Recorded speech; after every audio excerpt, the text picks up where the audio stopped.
See it on my face, I made up my mind. Not another day, you're on borrowed time. Let me get away, yeah I'm running, yeah I'm running. So love me or leave me, I'm standing alone. Can't shake a feeling that lives in my bones. Lie to me, tell me you wish that you could, but nothing you gave me is worth what you took. Cause baby when I'm gone for good.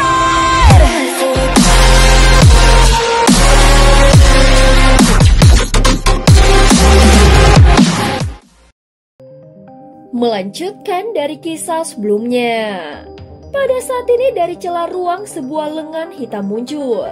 Saat muncul, langit seketika menggelap dan tekanan mengerikan menyebar seolah-olah bisa menyedot jiwa siapapun di dekatnya. Xiaoyan menatap serius. Dengan satu pikiran, pelat hitam berapi di udara melesat kembali, mengecil ke ukuran telapak tangan dan menempel di tinjunya. Dia menghantam maju dengan keras. Segera benturan antara pelat api dan lengan hitam menciptakan cahaya hitam pekat yang beradu kuat. Garis-garis hitam di kulit lengan itu bergetar seperti ular hidup. Melawan cahaya api Xiaoyan, keduanya saling meniadakan. Pada saat ini lengan hitam itu tiba-tiba memanjang, mendorong pelat Xiaoyan mundur lalu menyambar ke arah Guyao. Retakan luar membesar menyedotnya dengan paksa. Kau mau kabur? Mata Xiaoyan berkilat dingin. Dia melesat maju dan seketika jarinya menembus udara seperti petir dan menembus tubuh Guyao, menciptakan luka berdarah meski Daoki Guyao berusaha menahannya. Pada saat ini Guyao menjerit kesakitan. Wajahnya pucat pasi. Tinggallah di sini. Xiaoyan menatap tajam, jari telunjuknya menembus ke arah dahi Guyao dan siap meledakannya. Namun dari dalam celah gelap terdengar suara tua menggema. Anak muda, kau terlalu sombong. Lengan hitam itu menarik Guyao dengan cepat ke dalam retakan. Lalu jari hitam raksasa melesat keluar, bertabrakan langsung dengan jari Xiaoyan dalam dentuman hebat. Benturan jari mereka menimbulkan badai dahsyat yang menghancurkan ruang di sekitarnya. Xiaoyan terdorong mundur, menatap dingin ke arah tangan hitam yang kini berubah ungu merah akibat api surgawi. Anak muda, jangan terlalu sombong. Suara tua bergema dari celah ruang. Klan Hun memang lengah membiarkanmu tumbuh sejauh ini. Tetapi jangan kira kami takut hanya karena kau Daoseng. Jika ingin menyelamatkan ayahmu, datanglah ke alam Hun. Aku menunggumu di sana. Tangan hitam itu perlahan ditarik kembali ke dalam celah gelap. Xiaoyan menatapnya dan tersenyum dingin. Tenang saja, cepat atau lambat, aku akan datang ke alam Hun. Suara dari celah menjadi marah. Sombong, jika aku tidak terhalang, sudah kubunuh kau hari ini, agar tidak menimbulkan masalah di masa depan. Ledakan energi hitam muncul lalu celah itu menutup rapat, meninggalkan suara terakhir yang menggema. Xiaoyan, aku tidak peduli seberapa keras kau berjuang, pada akhirnya kau akan menjadi tawanan klan Hun seperti leluhurmu. Xiaoyan menatap kosong ke arah celah yang menghilang. Dia sadar ahli klan Hun itu sangat kuat, karena dia mampu menembus ruang yang sudah dia kunci dan menyelamatkan Guyao. Orang itu mungkin di puncak Daoseng bintang 1, gumam Xiaoyan dengan pelan. Mungkinkah dia Tianzun pertama dari Hall of Soul? Mata Xiaoyan menyipit tajam. Kini dia tahu pertempuran yang lebih besar sedang menunggunya. Xiaoyan kini berada di tahap awal Daoseng bintang 1. Meski masih lemah dibandingkan lawan sebelumnya, dengan api surgawi dia tidak akan gentar bertarung. Sekarang aku sudah menembus kelas Daoseng. Klan Hun tidak akan tinggal diam lagi. Jika mereka bergerak, pasti akan mengirim ahli sejati. Mata Xiaoyan berkilat tajam. Firasatnya mengatakan pertempuran besar akan segera datang. Dia menarik nafas lalu menatap para murid dan tetua pavilion bintang jatuh yang terdiam usai pertarungan tadi. Semua tetua kembali ke tugas masing-masing. Bersihkan kekacauan dan rawat yang terluka. Murid-murid lanjutkan latihan seperti biasa. ucap Xiaoyan. Dimengerti, jawab mereka serempak dengan hormat. Suara Xiaoyan menggema di seluruh alam bintang, menegaskan bahwa kini pemimpin sejati Paviliun Bintang Jatuh telah kembali. Setelah pertempuran besar itu, reputasi Xiaoyan di Paviliun Bintang Jatuh mencapai puncaknya.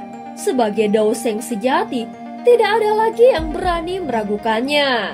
Pada saat ini dia turun ke alun-alun melihat Yalao, Cailin, dan yang lainnya yang sudah tampak membaik berkat pil obatnya. Guru, Cailin, kalian baik-baik saja? Tanya Xiaoyan dengan cepat. Hahaha, aku baik-baik saja, jawab Yalao sambil tersenyum bangga. Sekarang kau bahkan sudah melampaui gurumu. Yalao terdiam sejenak mengingat masa lalu. Bocah yang dulu dianggap lemah kini berdiri di puncak benua Dauki. Orang yang muncul tadi, dia Daoseng dari Hall of Soul bukan? Tanya Yalao. Benar, jawab Xiaoyan. Dia sangat kuat, tapi sepertinya dia mengkhawatirkan tentang sesuatu. Jadi dia tidak berani muncul, ucap Xiaoyan lagi. Yalao mengangguk pelan dan berkata, kalau begitu, dia pasti tertahan oleh sesuatu. Ya, mari kita kembali ke aula dulu. Aku ingin tahu apa yang terjadi selama 2 tahun ini, ucap Xiaoyan. Ya, jawab Yalao sambil berdiri dibantu oleh Xiaoyan. Bersama Cailin dan yang lainnya, mereka pun berjalan menuju aula utama Paviliun Bintang Jatuh, meninggalkan medan pertempuran yang kini telah tenang. Pada saat ini Yalao, Xiaoyan, dan yang lainnya duduk di aula utama. Xiaoyan mendengarkan dokter peri kecil menjelaskan tentang 2 tahun terakhir. Aliansi sungai yang mendalam ya, gumam Xiaoyan dingin setelah mendengar aliansi itu dibentuk oleh sekte langit yang mendalam dan faksi lain. Yalao menatap serius. Hari ini iblis Tianming tewas olehmu, dan banyak ahli aliansi telah tewas. Mereka bukan lagi ancaman besar, namun kita tidak boleh lepas tangan. Setelah kekacauan beres, aku akan pimpin pasukan untuk menghancurkan mereka. Tak satu pun dari faksi yang bergabung akan dibiarkan hidup. Xiaoyan mengangguk mengetuk meja pelan lalu berkata, aliansi sungai yang mendalam sudah tidak signifikan. Tetapi Paviliun Bintang Jatuh tetap belum mampu melawan Hall of Soul. Kita perlu meniru sekte langit yang mendalam dan membangun aliansi besar, ucap Xiaoyan. Aliansi? Yalao dan yang lainnya terkejut mendengar kata-kata ini. Lupakan dulu urusan klan Hun. Musuh utama kita adalah Hall of Soul. Kekuatan mereka jauh lebih besar dari Paviliun Bintang Jatuh, ucap Xiaoyan dengan tenang. Kalau kita perang habis-habisan sekarang, kita pasti akan kalah. Jadi kita butuh sekutu untuk menghadapi mereka, ucap Xiaoyan. Tapi siapa yang mau melawan Hall of Soul selain kita? Mereka terlalu kuat, ucap Cailin mengerutkan alisnya. Justru karena Hall of Soul terlalu kuat, sehingga kita memiliki kesempatan, ucap Xiaoyan tersenyum. Hall of Soul sudah terlalu banyak melakukan kejahatan demi mengumpulkan jiwa. Contohnya Menara Pil, mereka membenci Hall of Soul sampai ke tulang.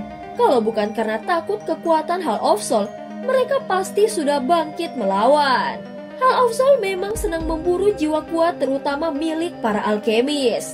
Selama bertahun-tahun banyak alkemis hilang karena mereka. Dan Menara Pil hanya bisa menahan amarah, ucap Xiaoyan. Tapi bukankah 3 pemimpin Menara Pil hanya puncak bintang Daozun? Itu tidak cukup untuk mengancam Hall of Soul bukan? Tanya dokter peri kecil tampak ragu. Itu hanya kekuatan luarnya.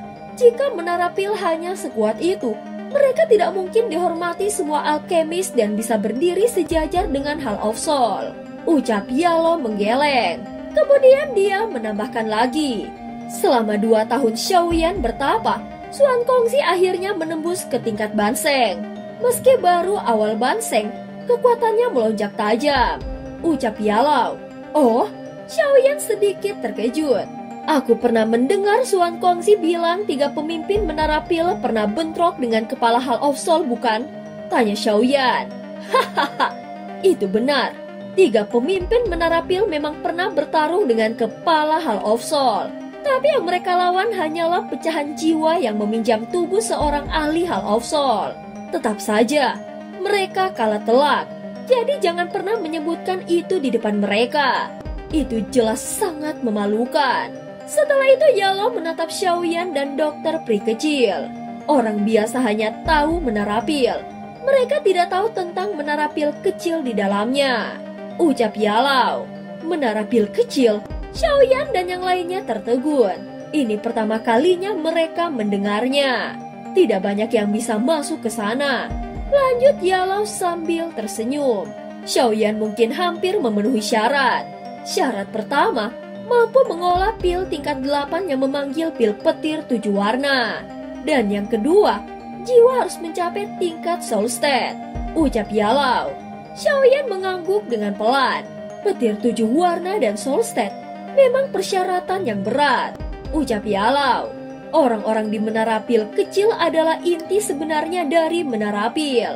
Keberadaan mereka adalah alasan mengapa Hall of Soul tidak pernah melakukan sesuatu yang terlalu buruk kepada menara pil. Semua iblis itu adalah orang-orang yang sangat tua. Bahkan aku harus membungkuk dan menyapa beberapa dari mereka saat bertemu mereka. Ucap Yellow tertawa kecil. Dulu aku pernah tinggal di dalam menara pil kecil. Lanjut Yellow. Tapi suasananya tidak cocok untukku. Jadi aku keluar. Masuknya sulit, keluarnya jelas mudah. Xiaoyan hanya bisa terdiam. Jelas menara pil jauh lebih dalam daripada yang terlihat. Karena itu, ide aliansimu masuk akal. Hubungan menara pil dan Hall of Soul jauh lebih buruk dari yang kau kira. Orang-orang di menara pil kecil sangat membenci Hall of Soul. Ucap Yellow lagi. Oh, Xiaoyan sedikit senang mendengarnya. Yellow menghela nafas. Dulu ketika menara pil kecil berada di puncaknya, kepala menara menerima seorang murid jenius. Dalam 40 tahun saja, dia melampaui banyak tetua. Tapi belakangan terungkap dia adalah mata-mata dari Hall of Soul. Kepala menara melepaskannya karena hubungan antara murid dan guru. Tapi murid itu justru bekerja sama dengan ahli dari klan Hun dan membunuh gurunya sendiri. Ucap Yellow. Xiaoyan tertawa getir saat mendengar cerita ini. Kepala menara itu telah mengalami sesuatu yang bahkan lebih menyedihkan daripada Yellow. Karena masalah ini, menara pil terlibat dalam perang besar dengan Hall of Soul saat itu. Tetapi mereka tidak punya pilihan selain menekan kebencian ini karena kerugian mengerikan yang mereka derita. Kebencian itu tidak berkurang seiring berjalannya waktu. Sebaliknya, itu hanya terus akan tumbuh. Oleh karena itu dimungkinkan untuk membentuk aliansi dengan mereka untuk melawan Hall of Soul. Ucap Yellow. Xiaoyan mengangguk. Jelas matanya dipenuhi dengan kegembiraan. Jika menara pil setuju beraliansi, kekuatan mereka akan melonjak dan bahkan Hall of Soul harus berpikir ulang sebelum menyerang. Namun pada saat ini Yellow langsung mendinginkan suasana. Jangan terlalu cepat senang. Orang-orang tua di menara pil kecil keras kepala. Meski mereka membenci Hall of Soul, meyakinkan mereka tidaklah mudah. Ucap Yellow. Kami tetap harus mencoba. Pavilion Bintang Jatuh tidak mungkin melawan Hall of Soul sendirian. Jawab Xiaoyan tersenyum. Baiklah, setelah urusan Pavilion Bintang Jatuh beres, aku akan ikut pergi ke menara pil. Ucap Yellow sambil mengelus janggutnya. Keberadaan Yellow jelas akan mempermudah pembicaraan. Pada saat ini Cailin mulai berkata, selain menara pil, kita bisa tarik Sekte Bunga dan Burning Flame Valley. Mereka punya reputasi besar di Center Plains. Kalau mereka masuk aliansi, kekuatan lain yang pernah disakiti Hall of Soul pasti ikut. Mendengar ini Yellow mengangguk. Ya, di Sekte Bunga ada 2 tetua banseng yang tidak pernah muncul. Mereka berhutang budi padaku. Ditambah hubunganmu dengan Yun Yun, meyakinkan mereka tidak sulit. Ucap Yellow. Ternyata mereka menyembunyikan tenaga inti itu. Xiaoyan terkejut. Yellow tertawa kecil. Hahaha, sekte yang bisa bertahan lama di Center Plains mustahil tanpa fondasi tersembunyi. Burning Flame Valley juga sama. Pendiri mereka dulu sekuat leluhurmu Xiao Xuan. Dan leluhur mereka yang sekarang kemungkinan besar sudah banseng tingkat tinggi. Ucap Yellow. Mendengar kata-kata ini, Xiaoyan akhirnya mengerti betapa besar kekuatan-kekuatan itu. Pada saat ini Yalo melanjutkan, leluhur Burning Flame Valley punya luka berat yang tidak pernah sembuh. Kalau kita bisa menyembuhkannya, dia pasti akan bergabung, ucap Yalo. Xiaoyan mengangguk dengan mata berbinar. Aliansi ini jauh lebih besar dari yang dia bayangkan. Masalah aliansi harus selesai sebelum Purifying Demon Lotus Flame muncul, gumam Xiaoyan. Hall of Soul pasti turun tangan dalam urusan api misterius itu. Tanpa aliansi kuat, Pavilion Bintang Jatuh akan hancur. Hanya mengandalkan diri seorang tidak cukup. Seekor harimau tunggal tidak mungkin menang melawan kawanan serigala. Aliansi ini harus terbentuk sesegera mungkin, ucap Xiaoyan sambil mengepalkan tangannya. Pertempuran di alam bintang berakhir dengan kemenangan gemilang tepat saat Xiaoyan keluar dari retret. Nama Xiaoyan dan Pavilion Bintang Jatuh pun langsung mengguncang Center Plains. Seorang diri, Xiaoyan menghadapi 3 banseng. 2 tewas di tangannya, 1 melarikan diri setelah diselamatkan elit Daoseng Klan Hun. Berita ini jelas mengejutkan seluruh benua. Banseng yang biasanya dianggap tak tersentuh ternyata dibantai Xiaoyan seperti itu. Sejak saat itu tidak ada lagi faksi yang berani meremehkan Pavilion Bintang Jatuh. Sebaliknya, aliansi sungai yang mendalam masuk masa suram. Satu-satunya banseng mereka dari Sekte Langit Mendalam telah dibunuh oleh Xiaoyan. Pasukan elit yang ikut ke dalam alam bintang juga habis. Tanpa kekuatan inti, aliansi sungai yang mendalam ibarat harimau tanpa taring tak mungkin lagi melawan Pavilion Bintang Jatuh. Halo kakak-kakak semuanya, maaf ya Mihu iklan sebentar. Mihu minta tolong untuk klik hype di kolom komentar ya, biar Mihu lebih semangat lagi. Terima kasih semuanya. Yuk lanjut lagi ceritanya. Dalam kepanikan, banyak sekte yang dulu ikut dalam aliansi mulai mundur dan menjauh, meninggalkan mereka sendirian. Aliansi itu pun tinggal menunggu runtuh. Setelah 3 hari tenang, balas dendam Pavilion Bintang Jatuh dimulai. Dipimpin langsung Xiaoyan yang seorang Daoseng dan Yalo yang seorang banseng. Markas aliansi sungai yang mendalam sekaligus markas Sekte Langit Mendalam direbut dalam waktu singkat. Kepala sekte mereka bahkan mati seketika oleh 1 tamparan Xiaoyan. Sekte yang dulu ditakuti itu hancur total hanya dalam sehari. Sekte-sekte kecil yang dulu berlindung di balik nama aliansi sungai yang mendalam mendadak berbalik arah. Bahkan ikut memukuli mereka demi menunjukkan ketidakterlibatan. Pavilion Bintang Jatuh tidak memperdulikan para penjilat itu. Setelah menaklukkan markas utama, pasukan mereka bergerak menghancurkan faksi kuat yang pernah ikut menyerang, termaksud lembah sungai es, Pavilion Petir Angin, Gigi, dan cakar utama Sekte Langit Mendalam. Kali ini, Xiaoyan dan Yalo melenyapkan mereka sebagai peringatan bagi semua pihak lainnya.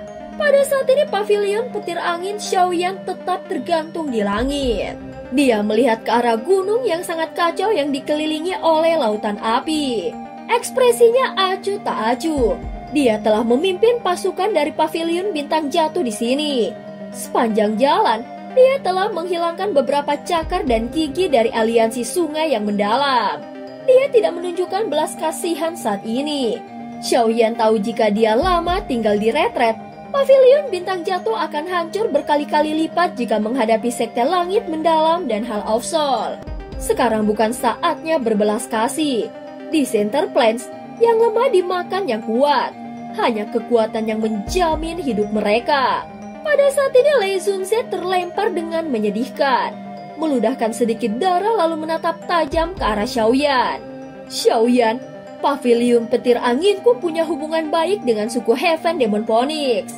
Suku Heaven Demon Phoenix tidak akan membiarkanmu pergi setelah menghancurkan Pavilion Petir Anginku, teriak Lei Zunze.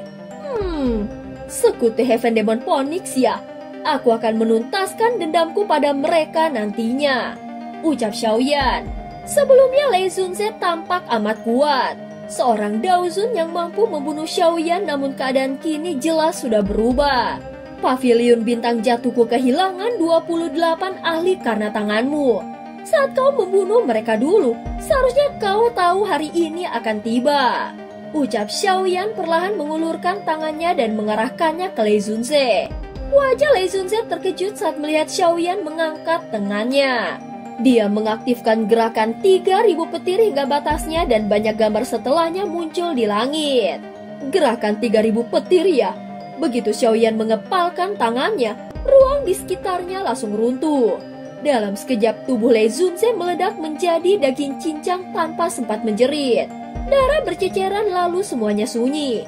Xiaoyan menarik kembali tangannya dengan tenang bahkan tidak melirik mayat yang hancur itu. Pada saat ini seorang tetua pavilion bintang jatuh segera maju dan melapor dengan hormat. Kepala Pavilion Junior, sesuai perintahmu kami telah menyelidiki klan Han.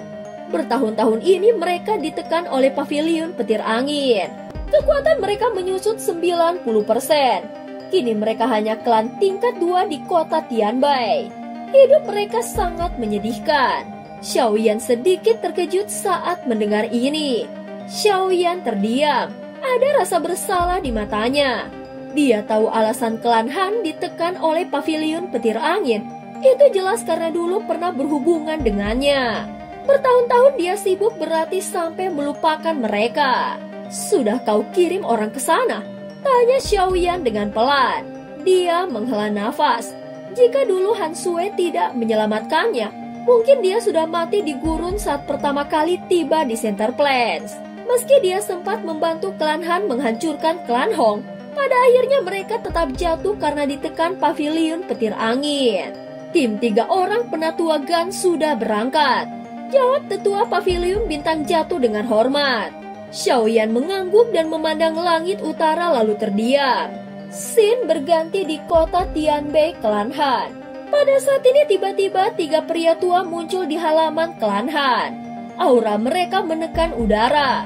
Dengan satu kibasan tangan, beberapa penyerang yang datang mengacu langsung terpental dan memuntahkan darah tak bergerak lagi. Aku Hanci kepala klan Han, ucap seorang pria parubaya maju dengan hati-hati. Bolehkah aku tahu alasan kedatangan para sesepuh ini? Ucap Hanci. Di sisi pria parubaya itu berdiri 2 wanita cantik. Satu berambut perak dengan aura dingin Han Yue. Satu lagi wanita muda dengan anggun Han Sue. Keduanya adalah orang pertama yang pernah ditemui Xiaoyan di Center Plains. Pria tua berambut putih yang memimpin tamu itu tersenyum dan berkata, "Hahaha, kepala klan Han tidak perlu terlalu sopan. Kami bertiga dari Pavilion Bintang Jatuh datang atas perintah kepala Pavilion Junior. Kami ingin bertanya, apakah klan Han berminat naik tingkat dan menggantikan posisi Pavilion Petir Angin di wilayah utara ini?" Ucap salah satu tetua Pavilion Bintang Jatuh. Pavilion Bintang Jatuh? Seketika semua orang dari klan Han tercengang. Itu dia, gumam Han Sue. Sosok cantiknya bergetar saat dia berdiri di belakang dari Hanci. Itu Xiaoyan. Han Yue di samping juga buru-buru pulih dan dengan lembut menjelaskan. Nama ini jelas terlalu terkenal di seluruh Center Plains. Mulai sekarang Pavilion Petir Angin tidak akan ada lagi di wilayah utara. Jika klan Han mau, kalian bisa menggantikannya. Kami akan membantu. Ucap tetua Pavilion Bintang Jatuh sambil tertawa. Hanci tertegun, lalu tubuhnya bergetar karena gembira.